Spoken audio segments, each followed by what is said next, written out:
NISAR, NASA ISRO Synthetic Aperture Radar Satellite. Synthetic Aperture Radar Satellite means it is a radar technique which is used to create high resolution images of Earth's surface. దీన్ని USA and India యొక్క కొలాబరేషన్తో develop చేస్తున్నారు. దీన్ని ఎక్కడి నుంచి launch చేస్తున్నారు? షార్ శ్రీహరికోట నుంచి launch చేస్తున్నారు. GSLV Mark 2 launch vehicle ద్వారా లో ఎర్త్ ఆర్బిట్లో ప్లేస్ చేయబోతున్నారు.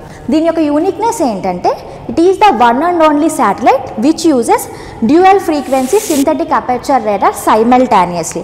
One is S-band radar and another one L-band radar. ఈ S-band radar అనేది shorter wavelength, so earth సర్ఫేస్ని మ్యాపింగ్ చేస్తుంది. అండ్ L-band radar అనేది larger wavelength, so dense ఫారెస్ట్ని, డెజర్ట్స్ని, అలానే వాల్కెనిక్ ఆర్ సీస్మిక్ యాక్టివిటీస్ని మ్యాపింగ్ చేస్తుంది. ఈ S-bandని ఇండియా కాంట్రిబ్యూట్ చేయబోతుంది. S-bandతో పాటు లాంచింగ్ వెహికల్స్ని అండ్ లాంచింగ్ సర్వీసెస్ని కాంట్రిబ్యూట్ చేస్తుంది. మరి L-bandని USA కాంట్రిబ్యూట్ చేస్తుంది. దీంతో పాటు GPS సర్వీసెస్ని, రిసీవర్ యాంటీనాస్ని కూడా కాంట్రిబ్యూట్ చేస్తుంది. సో దీని యొక్క యూనిక్నెస్ ఏంటి అంటే విత్ ఇన్ 12 daysలోనే ఓవరాల్ గ్లోబ్ని మ్యాపింగ్ చేయగలదు.